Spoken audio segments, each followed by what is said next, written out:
Miss Rick, showrunner of Netflix's The Witcher, did some interviews recently, and in it she gave us some hints what we can expect for season 2 of The Witcher. Also talked a little bit about the comparisons to Game of Thrones. Warning, obviously I'm talking about season 2 of The Witcher in this video, so if you don't want any spoilers whatsoever for season 2, you gotta run away right now. Just wherever you are, turn around and run. So first, I want to read to you the parts that gave us hints what we can expect for season 2. If you've been following spoilers and leaks, not really a surprise. We're going to see Kaer Morhen, Geralt's Witcher school, and his Witcher buddies, and Vesemir, his mentor dad. Anyways, here's what she said. Probably my favorite additions for season 2 are the new Witchers. Really, in season 1, we got to know Geralt, and he's our prime example of a Witcher. And then there is one other Witcher, Remus, who we met in episode 103, who quickly dies. So it was, for us, really about getting Geralt back to his roots and sort of learning where he came from and what his story is and what his sense of family is. When I talk about The Witcher, I always talk about how these 3 characters coming together, Geralt, Ciri, and Yennefer, they come together as a family. It's the most important part of the series for me, and when you start to imagine someone's family, you also need to understand their family of origin. Sometimes that's a mother and a father. Sometimes that's blood relatives. For Geralt, it's his brothers. It's the Brotherhood of the Witchers. So I'm really excited to get back in and meet Vesemir, his father figure, for the first time, and all of these men that he was raised with since he was 7 years old. And one of the benefits of quarantine is the public has gotten to know these actors a little bit, because they are very present on social media, and we've been doing bake-offs and we've been doing dance-offs. And I think everyone has really gotten to know these actors a little bit better too. And it's exciting, because I think that sort of energy will be coming into season 2. I'm looking forward to the extra Witchers in season 2. I know they changed their appearance a little bit. I approve of all those changes so far, although obviously I haven't seen them in full makeup and clothing, so maybe I'll hate them in season 2. But I want to see Ciri at Kaer Morhen. I want to see her training. I want to see the Witchers interacting. And I'm really most excited about Cohen, who I actually have a video on that you can watch.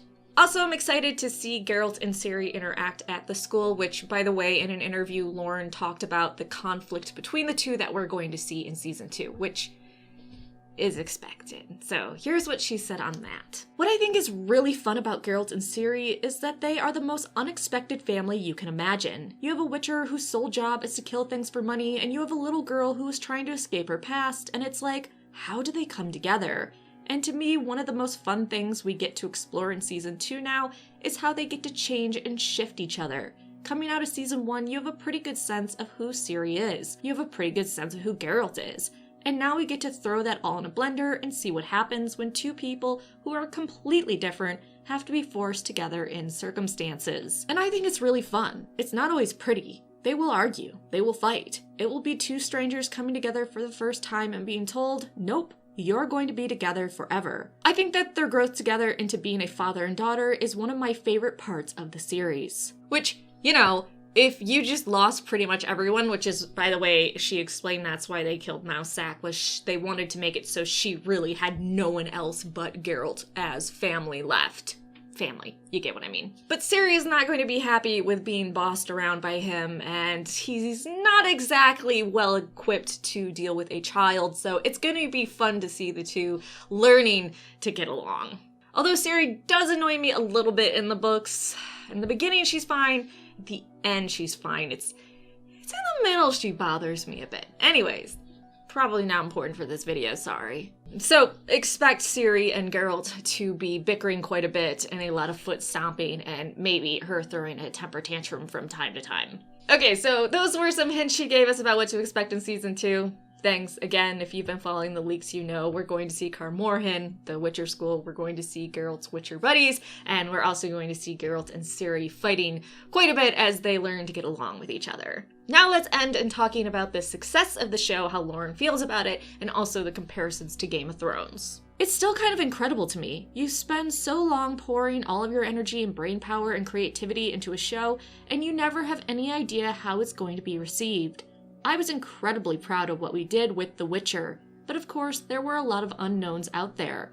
Everyone kept comparing it to Game of Thrones, for instance. I'm a huge Game of Thrones fan, but I also knew that people would show up and see that The Witcher was something different, and would they like that, or would they dislike that? Would people be able to understand some of the fantasy and the lore of the show that a lot of the book lovers and video game lovers have?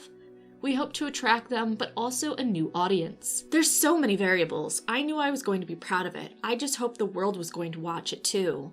And the first couple of weeks after the show rolled out were just incredible. It reached a lot of parts of the globe, and it's a credit to Netflix having such a broad reach across the world. On the success of the show, I'm hoping for the positivity to keep up, even though I know there are pockets of fans that don't necessarily like the first season and certain changes they made from the books. But if the general popularity of The Witcher keeps up, we could get a lot of seasons, and Netflix has a habit of giving 2 to 3 seasons to something and then killing it, so we need to keep watching. Don't let Netflix take this away from me. Us. The comparisons to Game of Thrones, I've talked about this before. It's really silly, as the Witcher universe franchise, whatever you want to call it, series, was created before George even wrote the first book in A Song of Ice and Fire. So to say that The Witcher rips off Game of Thrones is just pretty stupid, but you can't fix stupid, so I say this, and I've compared the first season to Game of Thrones as well, so I'm insulting myself too here, don't worry. Anyways, there's some extra hints of what you can expect in season 2 of The Witcher, and also Lauren talking about the comparisons to Game of Thrones and the success of the show. Besides that, make sure you like, subscribe, and come back for more videos. Or else.